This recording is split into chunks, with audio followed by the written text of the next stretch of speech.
Hello everyone, welcome to Exam Dost, my dear friends. I'm back again with very important information for all of you. ठीक है, तो यार अभी SSC की तरफ से दो नोटिसेस आए हैं जो कि काफी शॉकिंग है, काफी चौंका देने वाले हैं। वन बाय वन मैं पढ़ता हूं बेटा। पहला ये नोटिस आया था जो कोचिंग्स के अगेंस्ट था। जस्ट अ मिनट, दोनों पहला हमारे पास जो नोटिस आया था बेटा वो ये आया था, warning against discussion analysis of question paper of SSC examination under public examination prevention of unfair means act. इन्होंने क्या बोला कि भैया हम वार्न कर रहे हैं कि आप पेपर डिस्कस नहीं कर सकते हैं सोशल मीडिया पे, आप यूट्यूब पे पेपर का डिस्कशन नहीं कर सकते हैं क्योंकि ये अनफेयर मीन्स के अंडर आता है, जो कि कायदे से तो इलॉजिकल है। क्योंकि पेपर होने के बाद अगर कोई इंस्टीट्यूट पेपर डिस्कस कर रहा है तो इससे ना तो बच्चों के रिजल्ट पे कोई इफेक्ट पड़ रहा है और ना ही इससे किसी बच्चे को कोई अनड्यू एडवांटेज मिल रहा है या चीटिंग हो रही है। हाँ, अगर ऐसा होता है कि पेपर के दौरान कोई सेशन स्टार्ट कर देता है, पेपर के दौरान डिस्कशन स्टार्ट हो जाता है, तो ये पेपर आउट करने वाली बात होती है जो कि एकदम अनफेयर होता है। अब देखिए भाई, ये बोला है कि सर्टेन इंडिविजुअल डिस्कस एनालाइज और circulate the content of question paper of ongoing और held examination conducted by SSC on social media. कि कुछ इंडिविजुअल, कुछ ऐसे लोग हैं जो सोशल मीडिया पे पेपर शेयर कर देते हैं जो पुराने पेपर हो चुके हैं या चल रहे हैं। अरे भैया, प्रीवियस ईयर पेपर के अगर शेयर किया भी जा रहा है तो क्या गलत है? या फिर करंट ईयर का पेपर देखिए, जब भी आता है तो हर बुक अपडेट होती है, क्योंकि बच्चे अगर प्रीवियस ईयर का पेपर सॉल्व नहीं करेंगे या करंट ईयर का पेपर सॉल्व नहीं करेंगे तो उन्हें कैसे आगे वाले एग्जाम में एडवांटेज मिलेगा? कैसे वो तैयार होंगे कि क्या माइंडसेट चल रहा है एसएससी का, किस तरह के क्वेश्चन पूछे जा रहे हैं? भाई ये तो एक तरह से उनकी तैयारी पे बाधा लगाने वाली बात हो गई ना। अभी मैं इस पे भी आऊंगा, इसके पीछे ऑब्जेक्टिव क्या है पहले पढ़ लेते हैं। तो बोल रहा है कि सारी एक्टिविटी प्रोहिबिटेड है under public examination prevention of unfair means act 2024। तो सेक्शन 3 ये कहता है लीकेज, डिस्क्लोजर, एक्सेस, पोजेशन और dissemination of question paper, answer key और any part without authority. Nature of offence are cognizable, non bailable, non compoundable, penalty individual के लिए 3 से 5 साल की जेल और 10 लाख का फाइन, इंस्टीट्यूट्स के लिए 1 करोड़ का फाइन और डिस्क्वालिफिकेशन, और ऑर्गेनाइज क्राइम इंप्रिजनमेंट ऑफ 5 से 10 साल और 1 करोड़ का फाइन। तो इसीलिए content creator, social media platform, individuals को बोला गया है कि डिस्कशन ना करें, एनालिसिस ना करें, पेपर बच्चों को ना बांटे या उसका कंटेंट किसी भी प्रकार से शेयर ना करें, वरना ये पीनल कोड के तहत केस लगा देंगे। ठीक है, ये 8 तारीख को नोटिस इन्होंने जारी किया है। अब पता है इसके पीछे ऑब्जेक्टिव क्या है? देखो, अभी रिसेंटली एसएससी के अगेंस्ट काफी प्रोटेस्ट हुआ, काफी टीचर सड़कों पे उतरे, काफी टीचर एसएससी के डिपार्टमेंट के अगेंस्ट गए। अब प्रॉब्लम पता है क्या है? इन्होंने रिसेंटली वेंडर चेंज किया, इन्होंने टीसीएस से एडिक्विटी को लाए। अब एडिक्विटी के क्वेश्चंस में दिक्कतें भी बहुत आ रही हैं, वहां पे ये भी हो रहा है कि क्वेश्चन आउट ऑफ सिलेबस चले जा रहे हैं। अब भाई साहब, वेंडर कौन चेंज करे, कौन इतनी परेशानी ले? तो प्रॉब्लम इस बात की है कि ये जो बच्चे और टीचर एक साथ आ रहे हैं तो वो आवाज उठा रहे हैं एसएससी के अगेंस्ट, वो कमियां निकाल रहे हैं पेपर में, इनकी गलतियां गिना दे रहे हैं। अब ये चीजें रोकने के लिए हम पेपर नहीं सुधारेंगे, बल्कि हम ये कहेंगे कि टीचर्स बच्चों का साथ ना दे पाए, टीचर्स जो है वैलिडेट ना कर पाए कि हाँ भैया क्वेश्चन पेपर गलत है, या ये क्वेश्चन, फलाना क्वेश्चन आउट ऑफ सिलेबस आ गया, या इस क्वेश्चन में एक से अधिक आंसर करेक्ट हो सकते हैं। क्योंकि आपको पता ही है ना बेटा, जब चैलेंज विंडो खुलता है तो हम लोग क्या करते हैं, हम आपको पेपर पूरा सॉल्व करके बताते हैं कौन से क्वेश्चंस पे आप चैलेंज कर सकते हैं।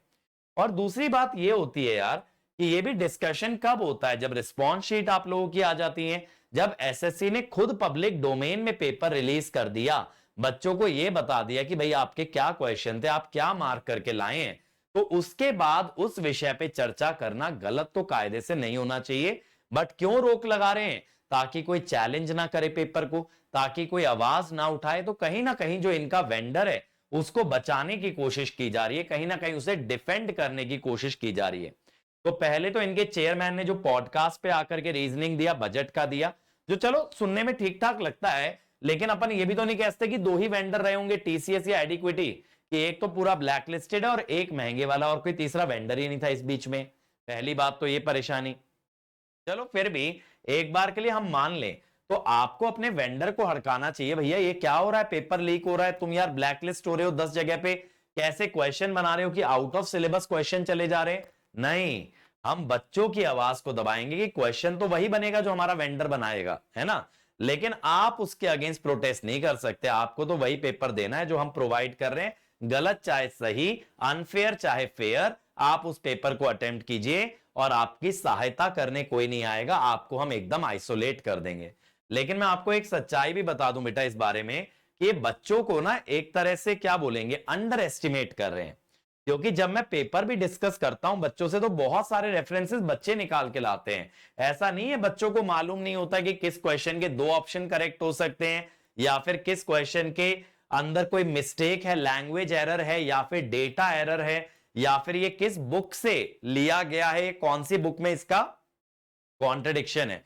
ऑनेस्टली मैं आपको आज एक सच्चाई बताऊं, मुझसे ज्यादा ये चीजें बच्चों को पता होती हैं, खास करके बुक के रेफरेंस। ठीक है, मैं कंसेप्चुअल क्वेश्चन डिस्कस कर सकता हूं, न्यूमेरिकल डिस्कस कर सकता हूं, लेकिन प्रिसाइजली किस बुक के अंदर ना इसका कॉन्ट्रडिक्शन प्रेजेंट है, ये बच्चे हम टीचर्स लोग से ज्यादा जानते हैं, क्योंकि बच्चों की जो कम्युनिटी होती है ना, वो बहुत ही स्ट्रांग होती है। और इस चीज को अंडर एस्टिमेट किया जा रहा है। अरे भाई, टीचर अगर नहीं भी बताएगा तो क्या बच्चा नहीं समझेगा क्या क्वेश्चन गलत है क्या सही है? क्या बच्चा उसके अगेंस्ट प्रोटेस्ट नहीं कर सकता? क्या बच्चा उसको चैलेंज नहीं कर सकता? आप पहली बात तो ये समझ लीजिए बेटा, देश का यूथ जब किसी भी चीज के लिए प्रोटेस्ट करता है तो उसको सहारे की जरूरत नहीं होती है, उसे किसी टीचर की जरूरत नहीं होती है ना। तो जब भाई बरगला जाता है ना यूथ, तो वो कुछ भी कर सकता है, वो किसी भी ऑर्गेनाइजेशन को डाउन कर सकता है, किसी भी ऑर्गेनाइजेशन को आईना दिखा सकता है, सच्चाई दिखा सकता है। तो भाई यूथ के साथ पंगा लेना या देश के युवा को अंडर एस्टिमेट करना, शायद इससे बड़ी गलती आप कोई कर नहीं सकते। आते हैं दूसरे नोटिस पे, जो कायदे से मुझे ठीक लगा, जिसके बारे में आप अपनी ओपिनियन दे सकते हैं और इसके कॉन्सिक्वेंसेस क्या होंगे वो भी बताऊंगा। ये कह रहा है कि नॉर्मलाइजेशन मेथड चेंज किया है। अब क्या बोला जा रहा है, जो कि बच्चों का बहुत समय से कंप्लेन भी था, कि सर जब हम मल्टीपल शिफ्ट में एग्जाम देते हैं तो किसी शिफ्ट का पेपर इजी आता है और किसी शिफ्ट का पेपर थोड़ा सा डिफिकल्ट आता है। अब इसमें क्या किया जाता है, नॉर्मलाइजेशन किया जाता है, तो डिफिकल्ट शिफ्ट वाले बच्चों के अक्सर नंबर थोड़े से बढ़ जाते हैं और इजी शिफ्ट वालों के नंबर थोड़े से घट जाते हैं। अब इजी शिफ्ट वाला बच्चा कहता है यार मेरी क्या गलती थी, मेरे नंबर क्यों गिराए, आप मुझे डिफिकल्ट शिफ्ट में डाल दिए होते, मैंने तो कोई गलती नहीं की ना, मैं तो अच्छे मार्क्स लाया था, तो मेरा रैंक डिफिकल्ट वाले से नीचे क्यों आया। तो इसीलिए इन्होंने क्या किया कि पहले मेथड में क्या करते थे, टॉप स्कोर लेते थे, यही हर एग्जाम में होता है नॉर्मलाइजेशन, टॉप बच्चों का स्कोर देखते हैं और एवरेज स्कोर देखते हैं और डेविएशन देखते हैं कि स्कोर कितना वेरी कर रहा है विद इन ईच शिफ्ट, और इसके हिसाब से एक नया एडजस्टेड स्कोर कैलकुलेट किया जाता है और यह बताया जाता है कि एक बच्चा बाकी सभी बच्चों के मुकाबले कैसा परफॉर्म किया, जिसके हिसाब से उसका रैंक आता है। सिर्फ अपने शिफ्ट में नहीं, सारे शिफ्ट मिला के बच्चा कैसा परफॉर्म किया, ये जजमेंट पास किया जाता है। तो ये इफेक्टिव है ये इंश्योर करने में कि जिन बच्चों का पेपर टफ था उनके साथ गलत नहीं हुआ कि पेपर टफ आया तो नॉर्मलाइजेशन से मार्क्स बढ़ गए। ठीक है, अब इससे क्या होता है बेटा, अब एक नया प्रोसीजर लाया जा रहा है नॉर्मलाइजेशन का, which is based on equi percentile method. Equi percentile method क्या है, पहले मैं आपको ये समझाता हूं। मान लीजिए कि एसएससी का एग्जाम 3 शिफ्ट में हुआ। अब 3 पेपर के अंदर जो कैंडिडेट्स थे वो आपस में शिफ्ट कंपीट नहीं करेंगे, एक पेपर के कैंडिडेट सिर्फ एक पेपर वाले कैंडिडेट से ही कंपीट करेंगे। यानी अगर लाख बच्चे फॉर्म भरते हैं 3 शिफ्ट में, 40-40 और 30,000 बच्चे बैठते हैं, तो ये 40,000 का अलग कंपटीशन है, अगले 40,000 का अलग है और तीसरे 40,000 का अलग है। फिर रैंक कैसे मिलेगी ये भी बताया गया। देखिए, तो ये कह रहे हैं एवरेज और वेरिएशन के हिसाब से ना देके परसेंटाइल कंसीडर किया जाएगा हर शिफ्ट में। तो मोस्ट इंपॉर्टेंट डिटर्मिनेंट आपकी परफॉर्मेंस का ये है कि आप अपनी शिफ्ट में बाकियों के मुकाबले कैसा किए हो। तो ये माना जा रहा है, देखो बच्चों को तो रैंडमली शिफ्ट एलोकेट होती है, ऐसा नहीं होता कि इंटेलिजेंट बच्चे को डिफिकल्ट मिल रही है, इंटेलिजेंट वाले को इजी मिल रही है, वो किसी को नहीं पता। तो हम ये मान रहे हैं कि आप 40,000 बच्चों में जैसा परफॉर्म कर रहे हो, आप लाख बच्चे में भी वैसा ही परफॉर्म किए होते। यानी आपका जो इंटेलिजेंस है that does not vary from shift to shift. तो यहां पे हम क्या कह रहे हैं कि आपका परसेंटाइल देखेंगे, जैसे किसी कैंडिडेट का 80 परसेंटाइल है, उसका मतलब है उसने 80% बच्चों से ज्यादा बेहतर परफॉर्म किया है। ठीक है, तो इसका जो मैच होगा यानी इसकी टक्कर का कैंडिडेट जो होगा वो दूसरी शिफ्ट में 80 परसेंटाइल वाला होगा और तीसरी शिफ्ट का भी 80 परसेंटाइल वाला। यानी अब तीन कैंडिडेट कायदे से इक्वल रैंकिंग पे या इक्वल लेवल पे आ गए जॉब के लिए कंपीट करने में। तो इसका ड्रॉबैक क्या है? इस मेथड का ड्रॉबैक ये है बेटा कि एक स्कोर पे या एक परसेंटाइल पे अगर तीन कैंडिडेट बैठे हैं जिनके मार्क्स डिफरेंट हैं, तो भी तीनों का कायदे से स्कोर सेम बनता है या तीनों को प्रायोरिटी सेम मिलती है। बाद में फिर एज क्राइटेरिया आ जाता है जब कट ऑफ की बात आती है ना। तो यहां पे क्या कहा जा रहा है कि 80% परसेंटाइल वाला बच्चा तीनों शिफ्टों में बराबर ट्रीट किया जाएगा। ठीक है, भले ही डिफिकल्टी वेरी हो। तो इसका मतलब क्या है कि अगर आपकी शिफ्ट में कोई क्वेश्चन गलत आ गया, कोई ग्रेस मार्क्स मिल गए, तो आप दूसरी शिफ्ट वाले से टकरा नहीं रहे। मेरा ये मानना है बेटा इसके मुकाबले ना ज्यादा बेटर मुझे आरआरबी वाला सिस्टम लगा, जो जोनल सिस्टम था कि अपने जोन में कंपीट कर रहे हो rather than competing in the shift. आप जोन में कंपीट कर रहे हो, एक जोन का एग्जाम एक ही शिफ्ट में होता है। क्योंकि अब यहां पे क्या होगा, आप रैंक तो ऑल इंडिया लेवल पे दे रहे हो, जोनल रैंक तो दे नहीं रहे हो या शिफ्ट वाइज रैंक तो दे नहीं रहे हो।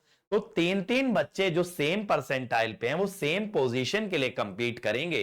तो यानी अगर मैं अच्छा भी परफॉर्म कर लिया, मान लो मैं अपनी शिफ्ट के अंदर 10 रैंक भी लेके आता हूं, तो कायदे से मेरी रैंक तीनों शिफ्ट का मिलाकर के 28, 29, 30 वाले लेवल पे लाई करेगी। यानी अगर मैं टॉप 10 बच्चों में आ रहा हूं तो तीनों शिफ्ट के मिलाकर के मैं टॉप 30 बच्चों में काउंट किया जाऊंगा। अप्रोक्सीमेट कह रहा हूं, परसेंटाइल में हल्का बहुत ऊपर नीचे भी हो सकता है, बट आम भाषा में समझाने के लिए बता रहा हूं कि ये इंपैक्ट इस चीज का होने वाला है। तो वही बात है, हर सिक्के के दो पहलू होते हैं भाई, प्रोज एंड कॉन्स होते हैं। अब इसके प्रोज एंड कॉन्स क्या है ये आप लोग निकालिए, कमेंट सेक्शन में बताइए आपको क्या लगता है इसके क्या फायदे और नुकसान हो सकते हैं। लेकिन भाई ये कोचिंग वाला तो नोटिस बहुत ही गलत जारी किया है कि हम आप लोगों की मदद नहीं कर पाएंगे। ठीक है, फिर भी मैं कोशिश करूंगा बेटा जिस भी प्रकार से, चाहे मैं अपने पेड प्लेटफॉर्म पे अपनी ऐप के थ्रू अगर आप लोगों तक क्वेश्चंस डिस्कशन या आप लोगों के एटलीस्ट डाउटफुल क्वेश्चंस का आंसर कर पाऊं तो डेफिनेटली करूंगा। कुछ ना कुछ इसका वे अराउंड, कुछ ना कुछ इसका हम लोग तोड़ ढूंढेंगे डेफिनेटली, इसमें कोई घबराने वाली बात नहीं है। ठीक है, तो साथ तो आपका दिया जाएगा बेटा जिस भी प्रकार से, जो भी सेफेस्ट मेथड होगा, लेकिन आपका साथ छोड़ा नहीं जाएगा, इस चीज का आश्वासन मैं आप लोगों को दे सकता हूं। ठीक है, तो मेरी तरफ से इतनी ही जानकारी आप लोगों के लिए। उम्मीद करता हूं आपकी तैयारी अच्छी चल रही होगी, पूरे जोर शोर से आप तैयारी कर रहे होगे। बस बेटा उसी मोमेंटम को मेंटेन करो, ये सब जो आसपास की खबरें आती हैं इनको सुनो, समझो और आगे बढ़ जाओ। इन पे ज्यादा ना अपना टाइम और एनर्जी इन्वेस्ट मत करना, क्योंकि अभी बहुत हलचल मची हुई है यार गवर्नमेंट एग्जाम्स के अंदर, तो चीजें चलती रहेंगी कुछ ना कुछ, बट उसका असर अपनी तैयारी पे मत पड़ने देना। यही मेरा आप लोगों के लिए एडवाइस है, और इसी तरह से आगे बढ़ते रहिए, पढ़ते रहिए और मचाते रहिए। Thank you, take care.